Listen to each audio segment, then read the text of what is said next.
Good morning. It says we're live, so I'm going to assume we're live for 6:30 in the morning. Nick Kendall, my friend in Seattle, is awfully bouncy. It's 9:30 in the morning on a rainy Saturday. Come on. You lose track of days when you I start. wish. The off season's here. I don't know what day it is anymore. On a Wednesday morning, 9:30 here in Atlanta on a rainy day. Should clear out of here pretty soon. But Nick, full of energy. Coffee's flowing already. How are you, my friend?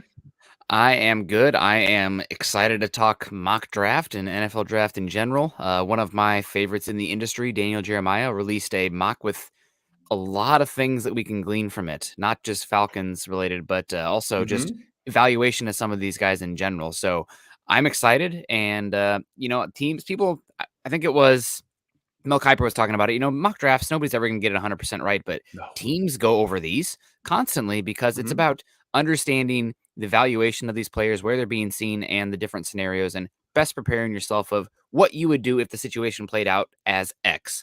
And Right. another quick cliche from somebody, I think it was Bucky Brooks, talking about right now, this early in the process, you're looking just to get these guys in the right neighborhood. Later on, we can get them in the right house. But the right neighborhood is the most important thing at this point in the draft process. And with the mock drafts that we're getting from these guys, hopefully we can start to get these guys sorted in the right neighborhood. Yeah, that's right. What I like mock drafts for is to see who's going to be available near and around, or the thoughts near and around, because all it takes, if you're saying, oh, well, he only got one right. Well, if one guy goes out of order and then the next 9 guys are in the exact order I picked, I just missed all 10. Yep. So, but what it was, it showed me that the right guys were just about in the right vicinity. And when we're talking about the Falcons drafting at 8, there's several guys that are possibilities. And one of them, I think that's real interesting, Nick, that has now shown up a couple of times on the Atlanta Falcons official website. Scott Bair, I think he's new. I think he's from Chicago. He's new this year. I don't think it's Blair. I think it might be Blair. I'll have to look it up. Sorry, Scott. It's okay. On the official website, I perk up a little bit more when I see, this is being posted on AtlantaFalcons.com. I don't think he's talking with anybody yet, but you perk up just a little bit more because he should be. And even if he is, you can't believe him anyway, because he's saying, okay, put out this smoke screen. We want you to be talking quarterback for us. But he's got Kayvon Thibodeaux. And then Daniel Jeremiah came out with his top 10, or his first round mock draft yesterday, his second one. And there's Kayvon Thibodeaux again at number 8 for the Atlanta Falcons. Now, 6 months ago, I'm doing backflips. But now all of a sudden it's like, wait, what happened? Why is he at 8? Yeah.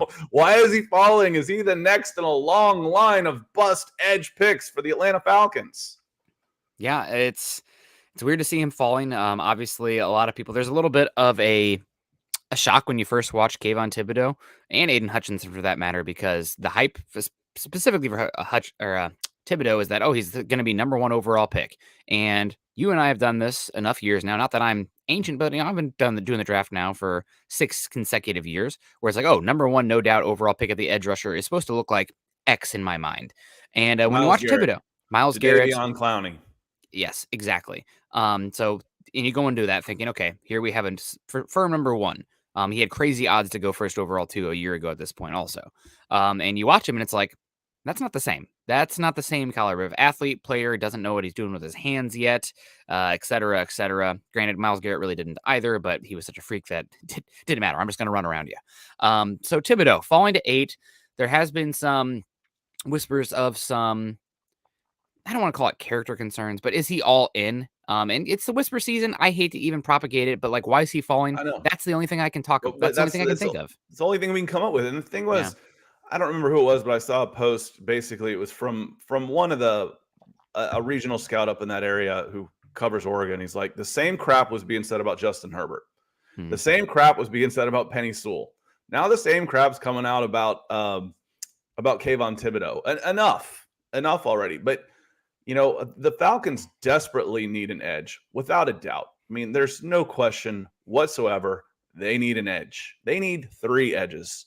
Yeah, 3. I'm like, okay, get Thibodeaux at 1, get Boye Mafe at the top of the 2nd, get Kingsley Enagbare in the 3rd. Something. You could come out of your 4 picks with 3 edge rushers, and I wouldn't complain. So I like the pick. A couple picks in there.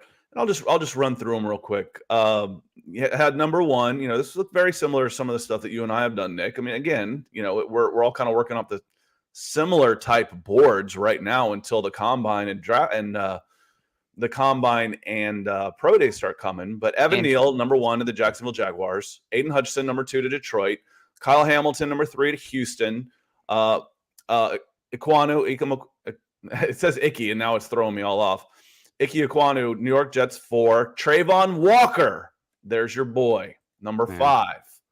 And that one's you've been talking about him a lot. Trayvon Walker going high and fast rising, but that's the highest I've seen him so far.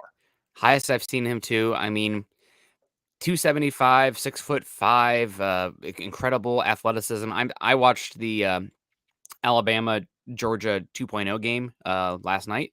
And I came across the play again where he runs 40 yards across the field to chase down a wide receiver in space to prevent a touchdown. That's special for a 275-pound player. I mean, you don't see that.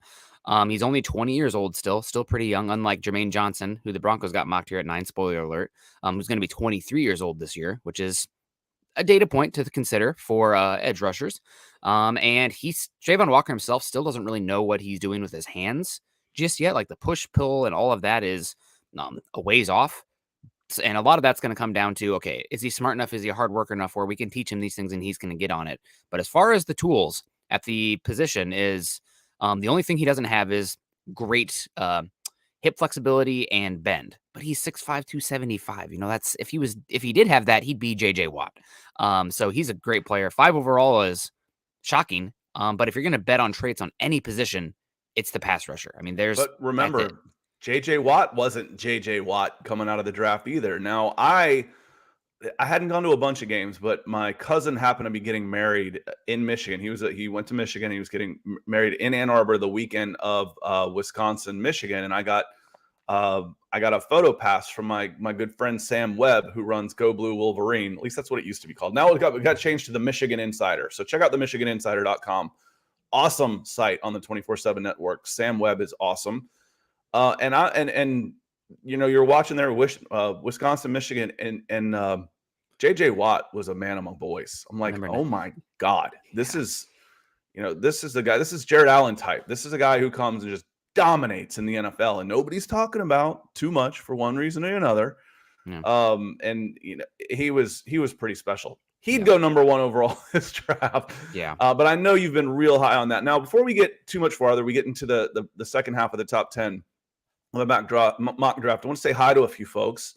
And I want to start with Nathan Leituala. Appreciate you, Nathan, coming in with a super sticker, supporting the show, buying us coffee this morning. Mm-hmm. And then first in our hearts, EJ coming in, said, good morning, Nick and Scott. Let's talk some football.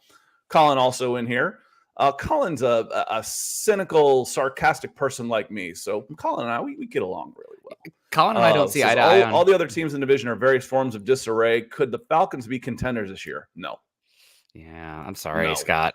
There's disarray, and then there's just overall lack of talent. And they just I said last year, and this was being generous, they had 8 NFL players on their roster that were either, I'm talking average or better. 8. Yeah. And let's see. Cordarrelle Patterson's a free agent. Might not come back. Foye Oluokun is a free agent. Might not come back. Let's see. Grady's there. Kyle Pitts is there. I counted Matt Ryan, even though he didn't really play at an above average level overall because of, this for one reason or another. But I gave him the benefit of the doubt. So it was AJ Terrell is back, but there's holes. Gaping. It's not even a donut. I call a team without a quarterback. The Denver Broncos are a donut team. They get all this good stuff, but a hole in the middle. This is more like a donut bite. That's all you have. What are the Nuggets called? What do they call those things? Donut holes. Donut holes. They're donut holes, but they call them something else. The Munchkins. Oh. That's what this team's more of a munchkin, where they got a little nucleus, but everything else around is missing. So and it's all sugar and absolutely none of the it's empty calories. I don't see it, man. I mean, they were 7-10 last year, and they got worse in just about every measurable category last year from 2020, except wins. Yeah, which to me was a measure. Arthur Smith sucks. I'm like, He should be doing. He lost us that Washington game. I'm like, they won 7-2 in 1-score games, guys. Do you remember? Yeah. The last 3 years? Anybody? Anybody remember what close games were like the last 3 years? I do, and it wasn't 7-2. So Yeah. Ethan coming in, DWI guys. Ethan coming in from London, and I know what he watched yesterday. He watched Chelsea beat Lille in the first leg of the championship game, 2-0. And it makes it even that much better when our American, wearing the number 10 over there for Chelsea, comes over. And let me put this in perspective. An American wearing the number 10 for a club like Chelsea is a little bit like an Australian running back coming to Georgia and wearing 34. It's pretty special. It is. And he's had some tough times over there, but it's so nice to see him when he goes. And and EJ's gonna I'm making as many Chelsea converts as I can. If you're gonna watch somebody, watch Chelsea. They're pretty good. James coming in said, good morning, Nick and Scott. Well, good morning. Nick is here. Nick is here also. Mark is here. Mark Schrader said, good morning, guys. We appreciate you being here too. Swiss cheese. I don't talking about the donut. I like my Munchkin reference also, just because it sounds so demeaning. And I think there's more cheese. You can't see through a block of Swiss cheese. There's holes in it, but there's so yeah, it was. I just don't see them contending this year. But the NFL can be so bad. They were in the playoff race to like the last 2 games, 7-8 or something. I think they lost their last, so right in there, maybe, but they shouldn't be. Yeah. They shouldn't be. If they are contending, it's further indication of how badly the NFL wants its parity, because this team has no business being in the playoffs and even in a playoff run. Yeah, I would say the Falcons are one of the 3 most likely teams to have the number 1 overall pick next year. And that's no offense to Scott. I watched a lot of unfortunate football last year with the Falcons and the Broncos. But if you put these 2 teams together, Broncos win 7 out of the 10 matchups. The Falcons they don't have the talent. I'm sorry. Maybe, maybe because the Broncos underachieve so bad. I like to look at it a little different. If I'm drafting players off of the team to pick my starting 22, at least 14 of them are Broncos in my starting 22, maybe 8. And that's being generous. You get Matt Ryan, you get AJ Terrell, you get Kyle Pitts. I'd still take Grady Jarrett over what you got on the ends for Lindstrom. sure, over the way Shelby Harris and Draymond Jones played last year. You got Lindstrom. And I could probably find a place for Foye Oluokun at middle linebacker. And I'd probably take the kicker. I'd rather have Young Wei Koo over your kicker for sure. So, but yeah. Okay, moving on to the second half as we get into the 6th. This is where it also starts getting a little bit interesting. Daniel Jeremiah has the Carolina Panthers taking Trevor Penning.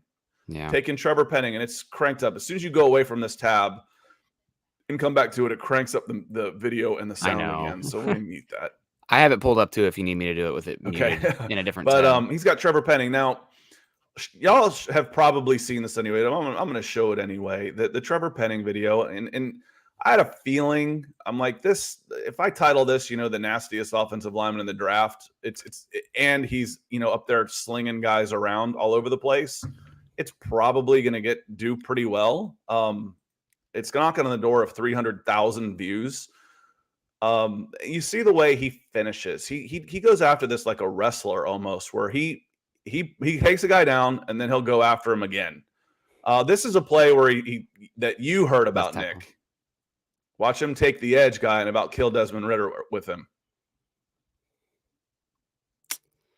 Yeah, there's a lot of people. Into his knees. He's like, oh crap. So he puts a little bit extra into this. What I find is interesting. This is him at guard. Yes. This is him at guard, and the UCLA guy, number 91, I'd have to read his name. I don't have it in front of me. It's the OO. Yeah, the double O. He was really good. Mm-hmm. And this is a smaller guy. That's a 220-pound guy they're talking up from Kansas. But I don't, Nick, the pick at 6 for the Carolina Panthers seems a little rich for me. I mean, people keep saying this is going to be one of the wildest drafts we've seen in a while because there is absolutely no consensus. And this is one of the first, I guess the second groupthink jab that we've seen in this draft. First was Trevon Walker going 5 with Thibodeaux falling a little bit later. Now you have Penning with Charles Cross falling all the way to 22 to the Las there's Vegas my question, Raiders. Nick. One of those guys that we've talked about, higher is Charles Cross. What's the knock on Cross? The knock on Cross is that his run game is very much a work in progress. Okay, now say that in a negative way. Say that his run game is in a say that in a negative way, and as short and succinctly as possible. You have no idea if he can run block. He's soft. Anything. Yeah, he's a little soft. Also, the other thing here with Penning that stands out to me, and this is so important for your offensive lineman, Cross might be a left tackle only. Penning might have 4 positions that he can play, and that when you're trying to get the best 5 out there, that cannot be understated how valuable that is. Mm-hmm. It limits the bust factor for sure. It's like, okay, I didn't get the value I wanted in the top 10 at tackle, but I got a guard for the next 12 years. Yeah. That will work okay for me. But if you're looking at this, if he's not athletic enough to play, then it doesn't matter if he's soft or he's nasty. He is athletic enough to play. Yeah. Now, is he athletic enough to play tackle? Maybe. But if I'm choosing and I want this guy, and my biggest question is he quite athletic enough for tackle, or is this guy soft? Man, I know which one scares me worse. Yeah, and he has been. I need to bother Duke Manyweather. People may know him. He's one of the offensive line masterminds that's brought in. He brought in Rashawn Slater last year and was hyping him up, and Slater came in incredible out of the gate. So I'm curious what Duke has to say about Charles Cross, because I keep seeing videos that he's posting of him working out. So who knows? The other thing that scares me a bit with Charles Cross, not to jump down all the way to pick 22 here at the Raiders, but he's playing in that Mike Leach offense, and the type of reps that he has are not slow developing pass plays in that air raid. It's kind of quick, get it out. And the run fits are the run plays are not there for him. So this is an unfair comparison, but it's the Andre Dillard situation where it's like, yeah, he's smooth in pass protection, is the only left tackle, and what else can he do? And that just doesn't give you much margin for error for him hitting as a pick. So we'll see. If he comes in and tests like a freak, that's fine. And the other thing with Cross is that for athleticism, there's multiple types of athleticism we talk about. Talk about like quarterback. Oh, he's an athlete. Well, is he a runner? Is he a play extender from within the pocket? Cross is an athlete as he is smooth and in control on pass protection. He's not violent. He doesn't have explosive movements when I watch him. And that's something for run blocking, especially, you need to be jarring at the point of attack, explode forward. And I don't see that with him on tape. So I don't know. He scares me. He has all the tools, but that only goes so far, especially for a position that is so skill-oriented as the offensive tackle. Yeah, I think the Senior Bowl would have been really good for Charles Cross, because the Combine, he should do well at the Combine. But people, it's like, I already know he's a good athlete. I want to see him in the one-on-ones in the trenches getting nasty with Tyreek Williams the way that Trevor Penning did. So that could be something like this. And Ethan coming in, we were talking about, could they contend? Said nobody saw the Bengals contending this year. And, I see that a lot. And that's a valid point. But I want to look at the timeline and say that the Falcons right now are probably Bengals 2017 and a half as far as their building goes. When the Bengals in 19 and 20 dumped about 200 million, 300 million of guaranteed contracts out in free agency. The Falcons are looking for 1 year, $3 million veteran deals. Yep. They won't have any free agent money until next year. So they got a really good player last year. The jury's still out on the rest of their draft, but they got a hit with Kyle Pitts. Yep. 4 picks in the top 100 this year. If you hit on those, okay, now you're building. Next year, 2023, you can spend. And frankly, you might have the number 1 pick. You might be able to get your Joe Burrow. And then you're 2 years away. So yeah, agreed. They're on the Cincinnati cycle, they're 2018 for 2021. So this Falcons team, if you want to use Cincinnati as a reference, is 3 years away, based on that type of thing. At least I think so. And Cincinnati doesn't mean I'm right, but I feel like I'm closer to being right than wrong when I look at this. When I look at this roster and the salary cap. And their ability to rebuild. It's not just the roster. That's it. It's their ability to rebuild the roster Yep. and add to the roster that is so disheartening. Yep. You're in a bad spot. The Bengals, because of the everyone drink cost-controlled rookie quarterback, they had a lot of cap room in the Bengals under Duke Tobin, who's been there for a bit, but the owner, Brown, actually has taken a step back and given more power to Tobin, so things have changed in Cincinnati. It used to be we're keeping all our in-house guys pretty much no matter what. The Bengals the last 2 years have been one of the top, I think, 5 spenders in free agency, which is, if you guys have been following the Bengals at all, that is wild. They do not do that. Crazy. But they have, and they turned that defense around. Lickety split. They hit on their draft picks, and they hit on almost all their free agency signings in free agency as well, and turned around quickly. They also, let's be real, guys. Everybody keeps saying, "Oh, Joe Burrow." It's recency bias, but Joe Burrow might be the best quarterback in the NFL, the face of the NFL. What I take away from last year's playoffs is that I'm exceedingly right.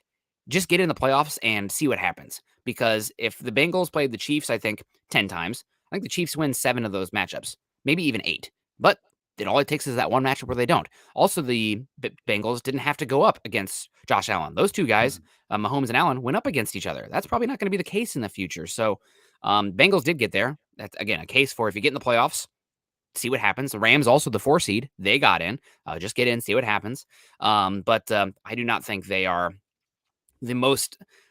There's not much lessons to take from the Bengals other than luck yourself into the first pick in the draft, hit on one of the best quarterbacks that go first overall in the last decade, and go from there. It's stink your way to the last pick of the draft, and then hit on your free agents. If Dante Fowler had turned into Trey Hendrickson, we might be having a different conversation. Yep, and then also hit on a guy that has instant chemistry with your quarterback that you already drafted, being one of the best wide receivers drafted in the last 5 to 10 years. So, yeah, and they beat. I don't understand how the Bengals beat the Chiefs twice. You're right, DWI guys. I just don't. I can. They were able to get pressure with their defensive line and drop guys into coverage. That's the formula. That's a winning formula. I don't care what quarterback you're playing. If you can get a pass rush with your front 3 or front 4, you're going to be a pretty good team. And the Chiefs really lack length and depth in the secondary. And when you have 4 legitimate pass catchers playing essentially a spread concept offense, with Joe Burrow there, it's not really much of that West Coast. It's more of the Joe Burrow offense that Zach Taylor's running there. Then it can work. You can isolate those bad coverage players, and they did. So I still think it's improbable that the Bengals beat them twice. But, matchups make fights, and it is the reality of what happened. So one of my favorite lines, stupid movie. It was Top Gun on NASCARs, but Days of Thunder, when Tom Cruise has his first run going, and Robert Duvall says, hey, you got lucky coming out of turn whatever, got a little slippery there. And Tom Cruise, without blinking, says, if you think it's luck, let's do it again. So we beat him once. Was it lucky? Let's do it again. What it matters. And beat him twice. Beat him twice is improbable. There's something to it at that point. Like Georgia, good morning, Alabama. Dave. Welcome to the show. Glad you're here. And we will be starting the show at 9:30 Eastern moving forward. The same time as our Broncos for Breakfast shows on Monday, Tuesday, and Thursday on Mile High Huddle. So we will be here Wednesdays at 9:30 moving forward. Duped plebs. That if I say that fast, it still doesn't sound dirty. So he's not tricking me here like Clee, right? Or is this Clee? We haven't seen Clee in a while. I don't think it is Clee, but I do miss Clee. I hope he's doing well. Tevin Jenkins or Trevor Penning? Tevin Jenkins was had injury concerns coming out of Oklahoma State last year, and I know you liked him. You saw him a lot more than I did. So give him a thought. I think if I had to pick one of these guys, it's very close. God, it's really close. This is going to be a cop-out answer, but it really depends on what you're looking for as far as scheme. I think that Penning is a slightly better fit in the outside zone. I think he's a slightly better mover than Penning is, where Penning is a get your hands on you and move you from the point of attack. If he doesn't work out at tackle, I think he's going to be a very good gap-centric guard. So I think because of the versatility and what I can perceive as slightly higher athletic upside, I would take Penning, but Jenkins' play was a little bit more refined coming out, where Penning's still more of a work in progress. The other thing with Penning compared to Jenkins, both of them are complete a-holes. I love it. I think Tevin Jenkins plays... We mean that in a good way. Yes. They are both definitely tone setters, not to be overly cliche, but on the offensive line. I think with Penning early on, you're going to have to live with a grab bag of penalties. And I use grab bag specifically, some of the holding, but also some of the personal fouls. I think Tevin Jenkins is a little bit more in control with that. But right now, maybe this is going to become crazy. This is also me knowing Tevin Jenkins had a back injury, which is a concern for anybody that size of human for me. So pending cleaner bill of health, I probably lean into him a tad. If Jenkins had a clean bill of health last year, where would he have been drafted? He wouldn't have lasted as long as he did. No, he probably would have been 20-ish. I also heard there was some stuff with him and the coaches where they had a few altercations that maybe got a little physical. But it's an emotional game. Sometimes things happen. You don't like that, but I've had shoving matches with some of my closest friends. Had a few too many drinks, and hey, I'm a bigger man than you are. You gotta be careful with some of these guys. I'm not sure I want to get too altercation with an offensive tackle who can hit me from across the room with a 7-foot wingspan. Yeah, but if you're an offensive line coach, you are probably built a little different mentally. My son's getting big enough that I watch how I threaten him these days. I'm like, hell, he might call me out on my bluff. Then what? Then I'm in real trouble. So he tells me, he says, I'm going to be bigger than you one day. And I'm like, yeah, but you'll never be as mean. So age and treachery always beats youth and exuberance. You'll never be as mean. Colin or Dave asks about this, and I want to come back to this, Dave. So it says, Scott, are the Jordan Love trade rumors legit? I want to come back to this. I actually put it in the title because I did want to touch on this. So let's get through the top 10 real quick, and then maybe see if we see a couple surprises for the draft. And then I want to come back to talk about Jordan Love and the Atlanta Falcons and the Green Bay Packers and Aaron Rodgers and the Denver Broncos and how this whole thing, the possibilities, how it might all fit together. So we'll come back to that one. Absolutely. But looking back, we talked about the questions there. The surprise was Trevor Penning. The New York Giants take Drake London, wide receiver at number 7. So I gave Todd McShay a lot of grief last week for mocking Drake London to the Falcons at 8. And one of the reasons, it's a wasted pick for at least a year because you can't get the ball to a wide receiver. To me, it's a wasted pick for a year. I don't want to waste a pick for a year unless it's a quarterback. Then I'll have a guy sit for a year. Then I'm okay with that. The other part of it was you had Treylon Burks here. You're not even thinking best player available. You're just thinking wide receiver, which, that goes against what Terry Fontenot has already shown that he wants to do. He wants to get the best player, and he's not going to just go try and fit any. Falcons have needs everywhere. We know that. So, however, so I'm like, hey, this pick makes sense. Let me block this spammer real quick. I was like, so to be fair to Tom McShay, London's not available at 8. He went off the board at 7. So how fast is this guy rising that he's off the board at 7 before the Falcons even get a chance to screw up their pick? Yeah, I mean, I really like Drake London, but I'm going to be honest, the guys who are monsters that can't separate and only win at the catch point scare me. That's just not my type of receiver. I'm either looking for somebody who has and I love this phrase. I've been hearing it more and more. It's typically been a basketball phrase, but I like it for football too. I like receivers who have a gravity to them that demand coverage because of their speed. Like if you don't play a certain type of coverage, they're going to kill you. And the NFL is as much about limiting explosive plays as it is anything on the defensive side of the ball. So that's my type. So if Jameson Williams was healthy, I mean, don't king shame me. That's my guy. That's who I'd go with. Or the separators, the guys who can separate and be dynamic on multiple levels. Those are the ones that I tend to see be the most consistent and work. However, that being said, just last year, Jamar Chase, not the best separator, kind of a catch ball, contested catch savant, and also not massive. And he did great. So Drake London coming off the ankle injury, cut a season short. He was killing it as far as the statistical output. Some people will say he's just an X, but before this year, he was killing it in the slot. I mean, he was a seam buster for the Trojans as well. So he's an interesting player. He's also a true 6'5". I mean, he is. It's not like, oh, he's listed 6'5" and he's actually 6'3". Like, no, he's a monster. It's just not for me. And if you're talking Treylon Burks, Drake London, excuse me, they have Drake Jackson also at USC. While they're both massive guys, they're very different type of receivers. Because Treylon Burks is a little bit more like Deebo Samuel, where you want to manufacture touches to this guy in space and just let him be a freak athlete. Route running, still a work in progress. A lot of the other stuff, still a work in progress. Drake London is much more refined right now and can win in different areas of the field and vertically. So he's a receiver who is a good athlete, yeah, not a great athlete who also happens to be a receiver. Yeah. There's a couple of just awesome supers coming in. Yeah. I'm going to hit Mark real quick because we're going to spend a little more time on the question. Mark Schrader coming in. No question. Just a big thanks. Appreciate you both. It's my favorite pairing. Man. Well, you know what? You guys are back to back, Mark and Ethan. I think you're my favorite pairing. Ethan, you were asking about Pookie Williams being on the Broncos for Breakfast banner, and it got me thinking. I'm like, I'm going to put your picture on the Broncos for Breakfast banner. You and Mark up here. And Jacob Foster and Michael Ranquillo. So that's what we're gonna be doing. There's another spammer. I'm gonna get rid of this guy too.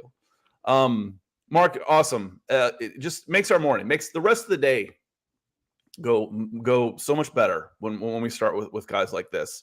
Absolutely. And Ethan coming in with a big super as well, saying, do the Falcons have any fifth-year options to decide this year? If so, will they? That's a great question. And it could be 3, honestly. It actually could be 3. The one that's most interesting to me, because it's the one that has the biggest questions around, it's Calvin Ridley.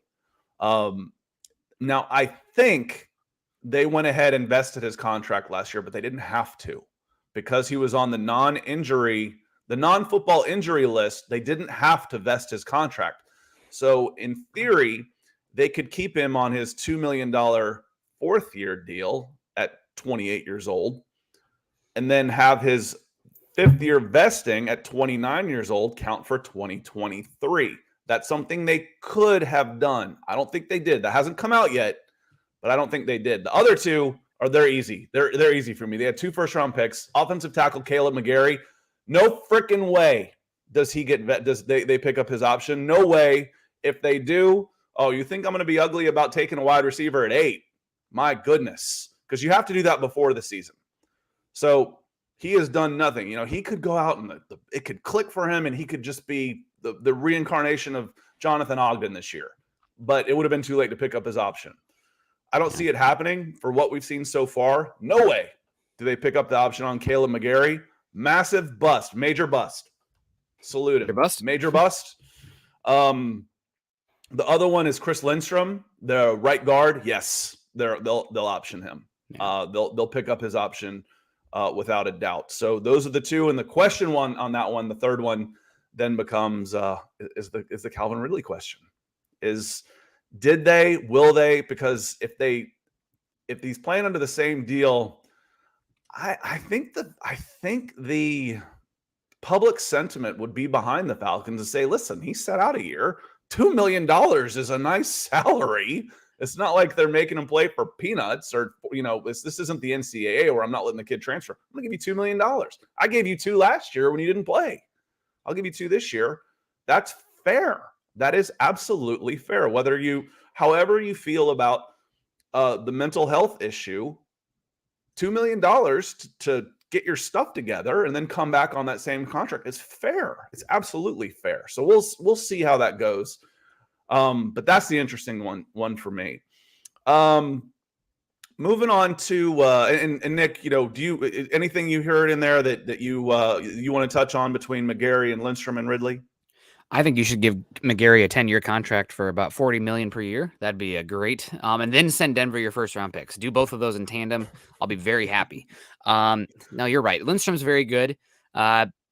This is always why it's a little bit head-scratching for me when you take a guard that high, because while he has been very good, what is his impact? What is his valuation? How much difference are you getting from an A-level guard from a B-level guard that 14th overall pick versus middle of day 2 is going to change your roster? We can start playing that game with the Julio Jones trade and people, and I start looking at the guys that were available around when they should have picked with 5 picks, and it just makes me want to weep. Yeah. The only position you probably are doing that for is quarterback. I mean, that's 13-3 team with Cam Jordan. Yeah, I will say though, you hit on Julio. I know, that's a future Hall of Famer. We'll go back. We'll do a show on that one time, and we'll play. You get to play that. You get to play the Julio Jones was the right pick side of things, and I'll show you why you're so wrong. But going back to the draft, and then I want to hit on the Jordan Love thing. So we're about 35 minutes in right now. Thibodeaux to 8. Falcons. Yeah, Kayvon Thibodeaux to 8. So we touched on that one at the beginning of the show. Just talking a little bit about how it's a surprise. Is this like I said, the Falcons? Is this Vic Beasley? It's not that they haven't tried; they just haven't picked very well. Is this Yeah. Tack McKinley? Is this Vic Beasley? Another bust. Is this Dante Fowler? That they put Jamal big money Anderson. into and been one good season, bust. I think Kayvon Thibodeaux is much more versatile than Vic Beasley, who's just a straight speed guy. He was okay, if I can't beat you off the edge, I'm done. Kayvon has the tools to be a good edge rusher for a long time. I'd be pretty happy with that pick. Yeah, the man Daniel Jeremiah writes, Thibodeaux is a true wild card in the draft. I could see him going anywhere from number 2 to the outside the top 10. Atlanta has a huge need for pass rush help. Yes, they do. The 2 worst teams in football last year at getting after the quarterback, the Atlanta Falcons and the Denver Broncos. So it saddens me a little bit that Thibodeaux is off the board before the Broncos can take him potentially at 9. I'm sure there'll be a mock out there where the Broncos do end up taking him at 9 at this point, given how his stock is fluctuating. But as far as I can see, this is a good pick. He still has a lot of work to do with his hands. He's not always he's not a freak athlete at the position, but he's versatile. He can play in coverage as well. I think you can do some loops and stunts with him. This is the type of guy that you want to take a swing on this early in the draft. I think he is a much better prospect than the likes of Tack McKinley. He's longer, a little bit more, I guess, less finesse than Vic Beasley as well. So this is a good pick. I would say this is a good pick for you if you can get him, as long as all the question marks are surrounding him are not an issue. I'm trying to look. What year was? I can't find.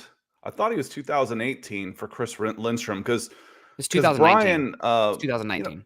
Right. Well, it was 18, right? 19. 19. Okay. The 19, 20, 21, fourth year, and then you pick up your fifth year. Okay, I guess that makes sense. It's because I know the reason I know it's 19 is because we're talking 5th year option, and Noah Fant is also. Yeah, it just seems like 5th year option for 2019 just feels like 2019 was like last year. Like, wait a minute.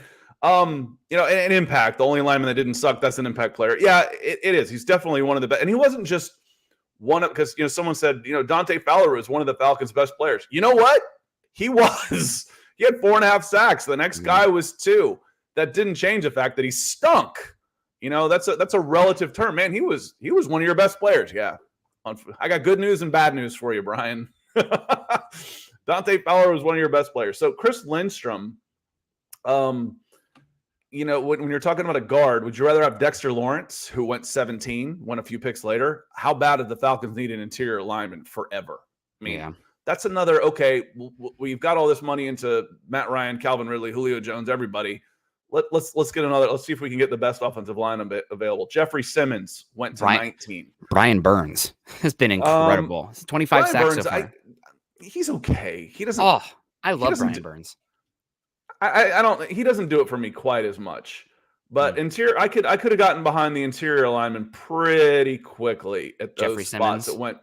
that were on the board. My heart swoons for Jeffrey Simmons. I love him. Yeah, I could have gone Jeffrey Simmons, Dexter Lawrence, who went. The Falcons picked Lindstrom at 14, and then Lawrence went at 17, and Jeffrey Simmons went at 19. Those are impact players instead of a guard where you might have been able to get a similar production for half the price or half the draft capital. So, but a good comment here, because he was, when I mentioned at the top of the show, you had about 8 players that were NFL guys or better. Lindstrom was definitely in there, and he was a plus. He was actually a plus player. So he gets picked up. He gets picked up for sure. Bam X come in and say, "Morning, peeps. Good morning." And Nick, following the same mock draft that we just did, 9 and 10, we did mock draft Mondays on Mile High Huddle, and 9 and 10 were Jermaine Johnson and Sauce Gardner. Now I picked Jermaine earlier, so that was a previous pick. I picked Jermaine for the Broncos at 9. You did not. I took Travon Walker to the Falcons at 8, and when it was 9 for the Broncos, I think I took David Ajabo, who fell a bit in this mock. Oh, there he is, 15, not too far, but trying to watch some of the playoff games again. Michigan, Georgia. Michigan legitimately took Ajabo off the field on first down. That's how much of a concern he was in the run game. Granted, it was Georgia running the ball down your throat, but Senior Bowl or not, Jermaine Johnson is the guy. I really like Jermaine Johnson.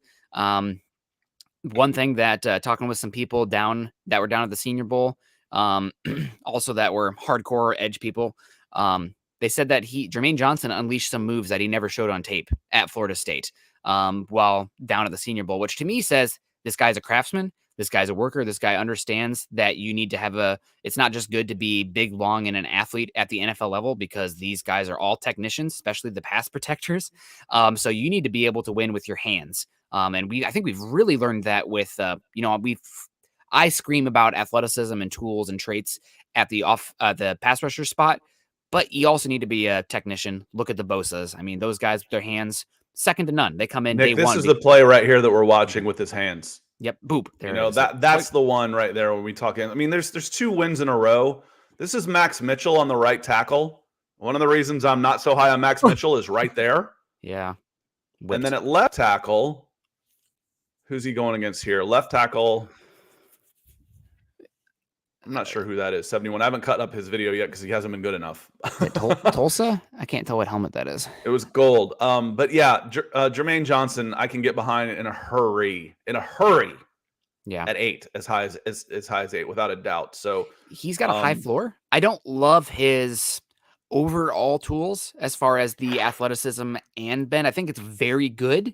But in this class, like, I think Jermaine Johnson, watching his tape and him, is like, that's a guy who's probably a 20th overall pick in a lot of classes. Mm-hmm. In this one, though, given, after the first 4 or 5 picks, if you want an instant impact guy, also somebody who has value on all 3 downs, day one, which matters. Like, how you get to opportune pass rushing situations? You have to win on first and second down. You have to get yourself in those third and long situations, which means you have to win on first and second down.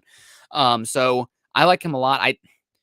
I don't know if I would have gone that way in this draft in that case, because I'm all about BPA, and I think maybe Sauce Gardner or even Derek Stingley might provide better overall value long-term, like a decade from now, looking back, who's going to be the best player. That's how I kind of want to look at that for the draft picks this early.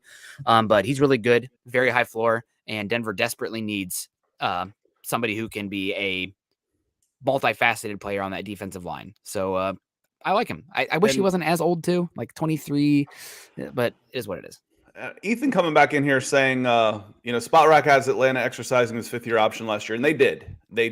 But it'll be interesting if they toll his 4th-year contract to get that decision over, which I think they can. I don't know if, like I said, I know they could have.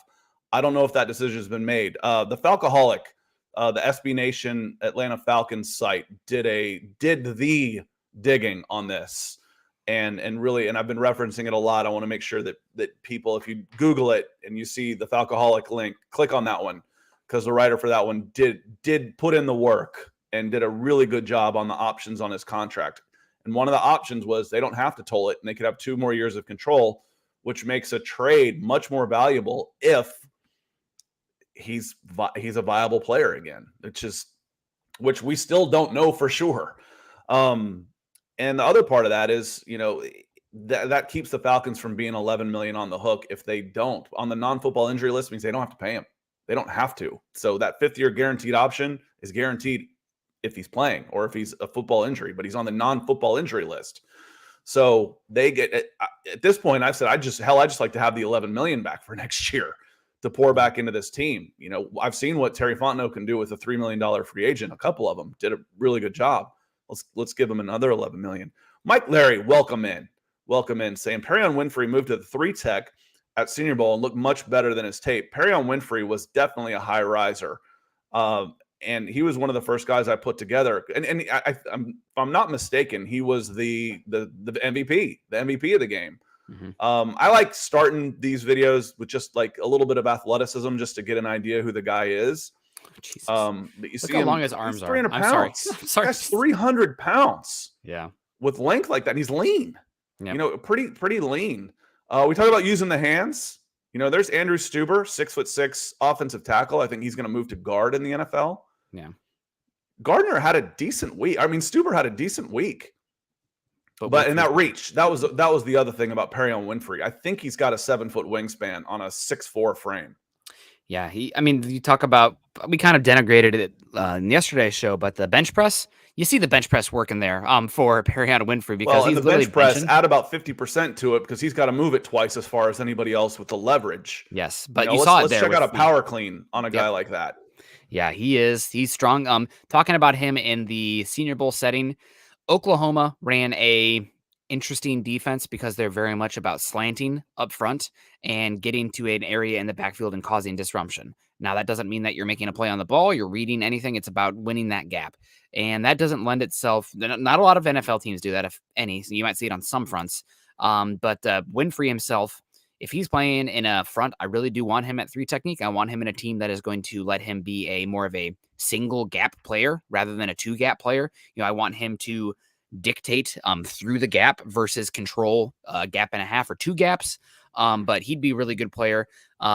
I think, Nick, I think he's actually fairly scheme resistant because I actually like him as a 3-4 end. I think he could play that in that way. He's strong enough to do it. He's quick enough to pull it off and still get some pass rush there.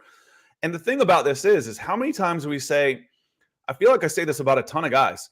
I don't think he'll be there in the first. I think this guy sneaks into the first. Well, I feel like I've said that about 30 guys. Yeah. So some of these guys are going to sneak down into the Falcons, the Broncos, the Lions, the Panthers, second picks in the second round. And if Perrion Winfrey's there, grab him. Travis Jones is there, grab him.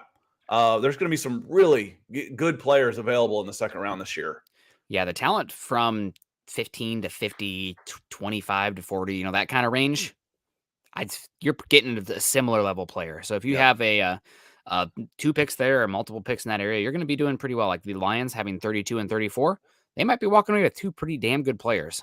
So it'll be interesting to see what happens. Got Kevin Mapp. Okay, Kevin, what's up to you? Hope Kevin, you're doing good well. Morning. Mr. Black coming in from Perry, Georgia. Todd Black coming in. It was good to see you this weekend. Good morning. Good morning, gentlemen. Welcome. Glad you're here. Yeah, absolutely. And now I think we've gone through the top 10 a little bit. I want to get back to the question earlier. Where was it exactly? It was from Dave. It was from Dave. We want to talk a little bit about Jordan Love. Mm-hmm. What time was it, like 9:57? There we go. Dave came in. He says, Scott, are the Jordan Love trade rumors legit? Now, I'm going to disappoint you. I don't know exactly how legit they are, but what I want to do is go through the different scenarios. There's only one thing. If Jordan Love is being talked about in a trade, there's only one thing that I feel sure about. If that's true, the Green Bay Packers don't want Jordan Love. That's the only thing. The one thing that I feel is true is if they're going to punt on him. And if that's the case, I don't want him in Atlanta either. So basically, true or not, if they are true and he's being shopped, I don't want him in Atlanta because you didn't draft this guy in the first round. If he was the real deal, they'd move on from Aaron Rodgers. At 39 years old, the drama surrounding him, the huge money, all the move on draft from Aaron Rodgers. Yeah. No doubt. We've seen it happen a few times with older quarterbacks, from Joe Montana to Peyton Manning to Tom Brady. We're going to move to the next guy. But from the other point of view, I start thinking about it. Okay, does this mean that Rodgers is definitely staying or Rodgers is definitely going and they're looking for a replacement? It's like, okay, well, Rodgers is gone. Maybe we can ship Love down to Atlanta and get Matt Ryan in return and maybe, even out try and make that way work. But the only thing I feel is true in that is the Packers don't want Jordan Love. Yeah. For me, I am all about rolling the dice on quarterback with tools. If you can get him for, let's say, the equivalent of like a pick just outside the top 100, like a compensatory 3rd round pick or an early 4th, because you'd only have 2 years of control left. I'm guessing because we haven't seen him, the odds of him getting the 5th year option are not very high. So 2 years of control left. I think that's worth the dice roll down in that area. Again, just because the tools and the traits that he has, and also in juxtaposition to the quarterback class that you have this season. Maybe I'd rather bet on that low diet, cost or cheap option in Love. But the Packers are, like you said, if the Packers are moving him, odds are he's not it. So that should be concerning. And that, again, and this is how I feel about it. If the Packers are willing to move on after having him sit around for 3 years, maybe 4 now, it's been a while. You move on from your 39-year-old quarterback that's going to get $50 million. If you've got the next guy, who didn't I mention in that scenario earlier when I said Joe Montana and all these guys? Brett Favre, the one guy I didn't mention. You're okay with letting Brett Favre go because you knew you had Aaron Rodgers. Mm-hmm. You don't let Brett Favre go if you don't have Aaron Rodgers. Yep. You let Brett Favre go if Jordan Love's a guy, and if he's not, you're doing everything you can to hold on to him, or you're shopping Love. If they're shopping Love when they've got a 39-year-old starting quarterback, not Not for me. Not interested. Yeah. Wilt Queen coming in said I can see the Patriots drafting Traylon Burks at number 21. Belichick is very close to his coach. Now I've seen Traylon Burks as high as a top 10. Will he go down that far? And the other one who he's real tight with, maybe his tightest contact in college football, is Nick Saban. And they've always got guys, but I don't know that the relationships there are going to dictate. That said, I could see the Patriots taking Traylon Burks at 21 because Traylon Burks is a hell of a pick at 21. I just got to get in here real quick because we haven't talked about them at all in this, but the Iowa Hawkeyes, Kirk Ferentz is also really close with Bill Belichick because Kirk was the offensive line coach under Bill Belichick in Cleveland to Nick Saban on the defense, I think the defensive coordinator. So there's a lot of relationship there. Iowa sends like a bunch of their coaches to work with the Patriots every single offseason as well. So a lot of relationships there. Yeah, there are. Belichick does a really good job with a lot of the different coaches, but I think his closest contact is probably Saban. They're buddies. Yep. And good morning, Luke. Appreciate you being here. Falcons, please don't take my Oregon boy. It's worse places to be than Atlanta, man. It's a good town. This is a good town. And the bar is low. The bar is really low for him. That's not a terrible situation. Wilt Queen coming back in and saying the Falcons need defense. The Falcons have needs everywhere. Let's be. They've got gaping holes everywhere except maybe tight end. And in a 2 tight end set, they've got a big gaping hole in the second tight end too, because Lee Smith retired. Hayden Hurst is a free agent. The guy that they have signed, I can't even remember his name, hasn't played in the NFL. So they've got gaping holes everywhere. That said, I think where you can help your team the most in this draft is definitely on defense. On defense. Now, if a premier offensive tackle were to fall to the Falcons at 8, and that was by far on your grade the best guy, I'd be okay. I'd be okay with offensive tackle. Because their offensive line was god awful. The right tackle was god awful. The left guard was god awful. Center was okay. Left tackle was okay. Right guard was good. And until those, the one place I've said I really don't want is wide receiver, just because when your right tackle is god awful and your left guard is god awful and you can't run the ball or protect the quarterback or get any pass rush or cover or tackle, what the hell good is a wide receiver on this team? Yeah, and you're wasting him for a year. You really are. It's just a wasted pick for a year. Now, to not contradict myself too much, I also say the general manager looking 10 years down the road. They're looking 10 years down the road, but I don't want a wide receiver here, but I think Wilt Queen, I think defense is the pick based on where the talent lies in this draft. Yep. And AJ Terrell, great. One of the best young cornerbacks in football. I mean, let's just call it. Thank God for the Falcons for taking him, because rumors were that's who the Raiders were gearing up to take. And instead, the Falcons took him right before him. And the Raiders took Damon Arnett, who's already been cut because he was showing guns on Instagram and saying he was pull up on him and he'll shoot you. He'll blow you away or whatever. So he was released. Raiders do a great job of finding the real stars out there. But I have to say that because we haven't beaten the Raiders in like 4 years for the Broncos. So I'm a little envious. Yeah, no, it's draft or defense or offensive line. Just let the board come to you. The other thing is maybe Scott, here's a scenario for you. Obviously you want offense and defensive line, no doubt. But let's say you trade down to pick 20 and then the best player there is a wide receiver, but you have like 4 more picks in the top 100. Yeah, if I just picked up 3 more picks in the second round, then my first round pick is, when I do that and I trade down, in all these mock drafts, Malik Willis is there a lot. Yeah. I grabbed Malik Willis with my first pick then because it was 32nd. It was the 32nd pick. Yep. I do that all the time. Then to me, it is definitely more about best available player because I just picked up more players. More lottery tickets. The less picks I have, the more I need them to, on a team like this. If you want to have your job, Arthur Smith, for more than just next year and make sure you've got it where you get a chance, then I think you'll get 3 years regardless. But if you want to see this project and build it through into years 3, 4, 5, 6, 7, et cetera, and you can't waste a pick on a wide receiver this year. Can't do it. You better start addressing that defense and those lines. And the other thing about wide receiver is that, guess what? There's going to be another good crop next year. And there's a good crop the year before this. There's a good crop the year before that. And then the year when there wasn't ones that went in the first round, the guys who came off the board were in day 2 are AJ Brown, Terry McLaurin, Deontay Johnson, DK Metcalf. Like, oh, wide receivers, maybe we shouldn't take him in the top 10 after taking John Ross, Mike Williams, and the guy from Western Michigan who the Jets paid a bunch of money for and looks stupid right now, Corey Davis. That was the one where there's a little bit of a, ooh, maybe we shouldn't take them that early. Well, then you absolute stars in day 2 in the draft. So you're going to be able to get some, if you don't take a wide receiver this year, guess what? There's going to be some guys next year. In the advent of 10 and 11 personnel in college football abound, wide receiver is not a shortage. Now, true number ones, they don't come around every year, but guys who are quality to play 2 or 3, absolutely. Well, and in theory, the Falcons got their number 1 receiver last year. Yeah. You know, they got their number 1 in Kyle Pitts because he, as far as receiving target, he could be their number 1 for a long time. Now you need guys that can take some pressure off him and make it so that he's not seeing triple coverage in the red zone, and you can do something besides just throw a jump ball in the red zone, and where guys are just standing there with 48-inch vertical leaps as safeties waiting for it.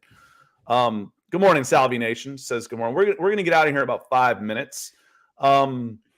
So wanted to kind of go through this a little bit now to kind of finish up the Daniel Jeremiah's mock on a couple of interesting things that caught my eye. Trent McDuffie, Washington corner, all the way up at 12, catches my eye a little bit because if he's at 12, you got to think he's an option at 8. He's such a high ceiling or high floor player. Excuse me. Really good tackler, extremely smart, solid athlete. He's just not super big. So if you're looking to play press man with Trent McDuffie, maybe not for you, but his ability to hand off routes and his like route awareness and zone coverage is great, which is kind of weird because Kyler Gordon's the opposite. Kyler Gordon, fun player. Maybe if you're talking for a Falcons day 2 for at the cornerback position, maybe he's your guy. Have you read anything about Kyler Gordon yet? Sorry, I haven't. Okay, so he is a interesting dude. Besides football, his other 2 upbringings in sports, dancing, kung fu. Those are like, what an interesting. You know who else was like that? Herschel Walker. Yep. Herschel Walker's got a little bit of that in his background too. Renaissance man and bobsledding. Yeah, what a cool dude. Derek Stingley falling to 14 to the Ravens. I love that pick. A team that I don't know what they're going to do with Wink Martindale gone as far as their defensive scheme with the guy from Michigan, McDonald. I think former linebacker coach at Baltimore, went to Michigan for a year. Now is back to Baltimore. Did really good job with those Michigan guys, but they like to blitz a lot. And you know what you need if you're going to blitz a lot? Dudes in the back end, legitimate dudes in the back end, corners for sure. Marlon Humphrey. I think Stingley gets a clean bill of health and doesn't last past 10. Yeah. That's my prediction. That's not exactly a hot take. But I think he goes top 10 based on get a chance to get healthy, get serious. He's not the first guy we've seen come out of college football from a big program in the SEC that's struggling that took the year off. Yeah. You know, so he's going to get serious. This is going to be his profession. It's going to be his job. Stingley's going top 10. Yep. Yeah, absolutely. Talking about Perion Winfrey killing it at the Senior Bowl and rocking it up. Well, it seems like he's not the guy who got the biggest boost from the Senior Bowl from the interior defensive line. Devontae Wyatt going 16 overall. Another Georgia defensive lineman going before Jordan Davis, who got the Outland Trophy. Yeah, it's crazy. And it's crazy too, because the best defensive lineman on that Georgia team is not even draft eligible. Jalen Carter, keep that name in the back of your pocket. I absolutely love him. You'll hear me talk about him ad nauseum. I think the most interesting tidbit here for this draft is only 2 quarterbacks in a first round that is considered not elite at the top, and a lot of teams needing quarterbacks. You think, okay, what's the better bang for your buck? Can I get just an okay cornerback here in the middle of the first round, or can I take a dice roll on a quarterback? I figured there'd be more quarterbacks than there are here. You only have 2, Kenny Pickett and Malik Willis.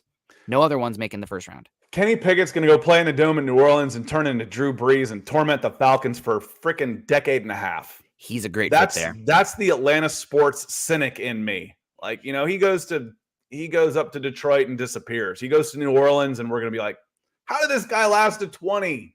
He's a great fit there. The hand size, the weather concerns, et cetera, et cetera. Deep passes. Play in the NFC South. Let's see. Where are your road games? Charlotte, Tampa, Atlanta. Yep. Good weather dome. Yep.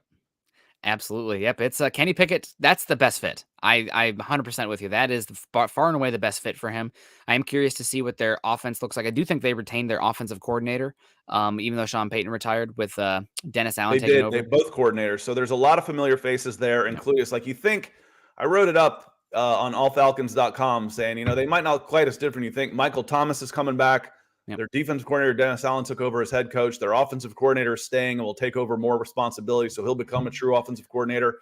So there will be some continuity there, but how much of it was Sean Payton and Drew Brees? We know what the impact Drew Brees was. We know that. And then, I'm interested to see what happens with Jameis Winston. Jameis Winston played his way into a big contract. Yep. Or are people going to want to sit back one more year and say, okay, I need you to be healthy. Let's bring you in for a 1 year, $10 million deal. We'll see. Yep. Absolutely. So quarterbacks falling is interesting to me. DWI guys is interesting to me, coming in with the $25 super. Great show as always, gents. See you tomorrow. Yeah, we're not going away just yet. I had a few more points I wanted to get to. Daniel Jeremiah, seeing the light. Off-ball linebacker, not one single one picked until pick I think it was 21 here to the Patriots. Devin Lloyd, great fit for the Patriots. Great area to take him in the 20s. And then Nakobe Dean coming off the board at 24 would be I like that. If the Cowboys got Nakobe Dean and you have the brains with the brawn, oh my goodness. Yeah, that's a great fit. Nick, we talked about if Dan Quinn was the hire with the Denver Broncos at 9, we could absolutely see Nakobe Dean go as high as 9. 100%. And it makes a lot of sense. For that to happen. He's a good fit for them. They're moving on from Leighton Vander Esch. They need another linebacker. That's a team that is very pressure and front seven going downhill oriented. Dean, he's not the biggest. He's not a freak athlete, but he is brilliant. I think he has a mechanical engineering degree down there from Georgia already. And he was the heartbeat of that Georgia defense. So linebacker, I mean, obviously you'd rather have a guy who is an absolute freak athlete as well with the brain, but the instincts in the brain are more important than the height, weight, speed for that position. It's kind of like running back there. It's not always the biggest, fastest, strongest guys that the best of that position.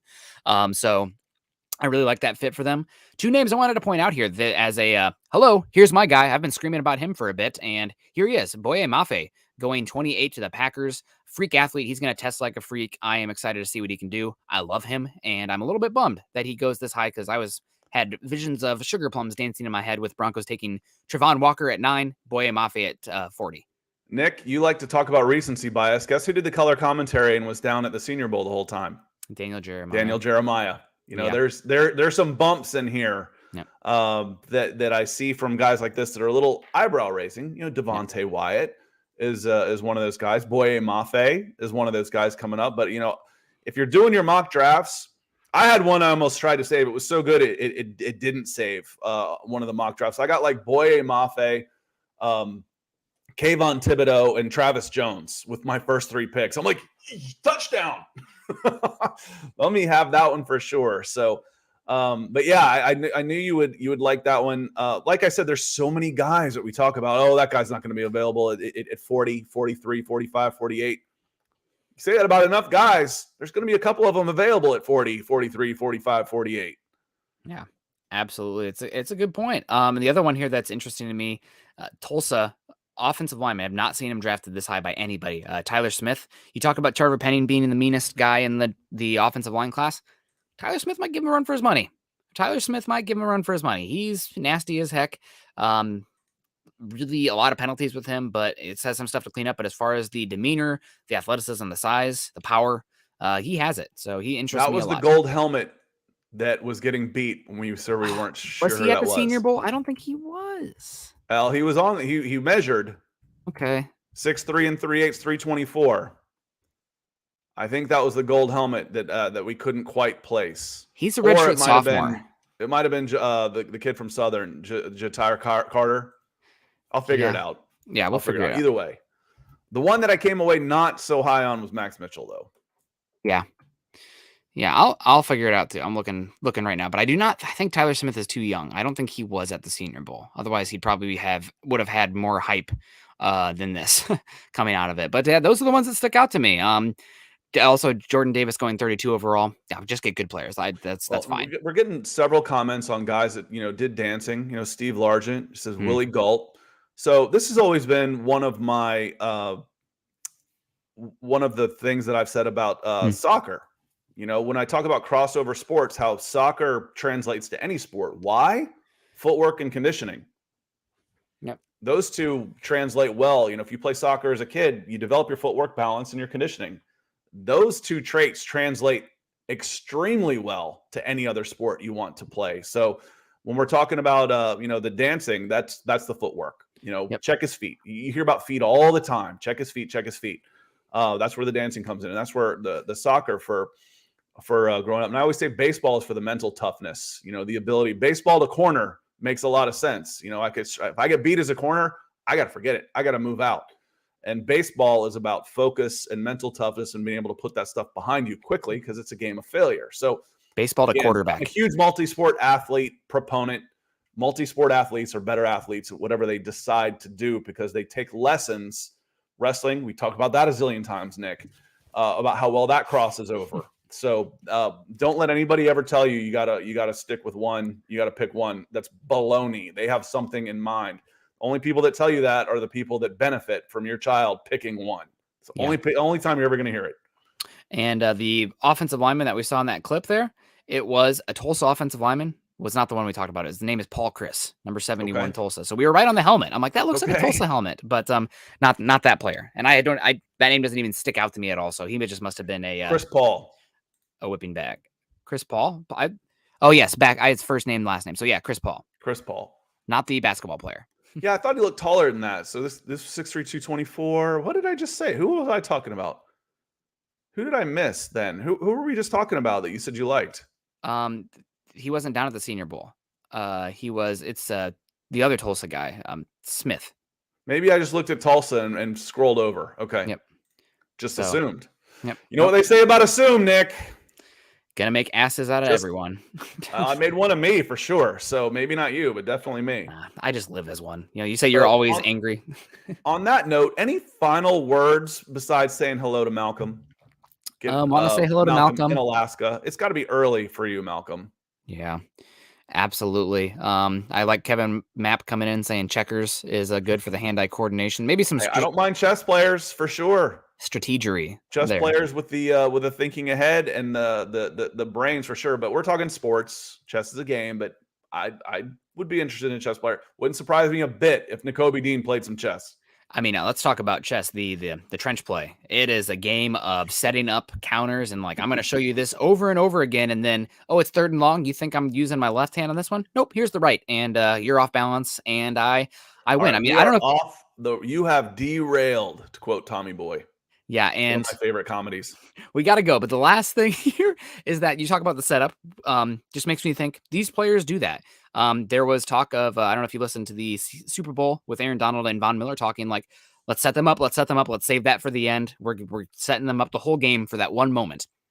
It worked. The chess, it's checkers, or it's chess, not checkers, folks. Yeah. Like I said, the chess, I'd be very interested in a chess player. I've shown them this. I'm holding this one back. And it is because, and that's what's so unfair for the offensive linemen. It's like we watch these one-on-ones. It's like, well, that guy won. He won. And it's like, well, you can lose 40 reps as a defensive lineman. You only need to win one. And you get that sack. A sack a game is going to get you $20 million. So it can be a little unfair to the linemen. So on that note, Nick, any last words?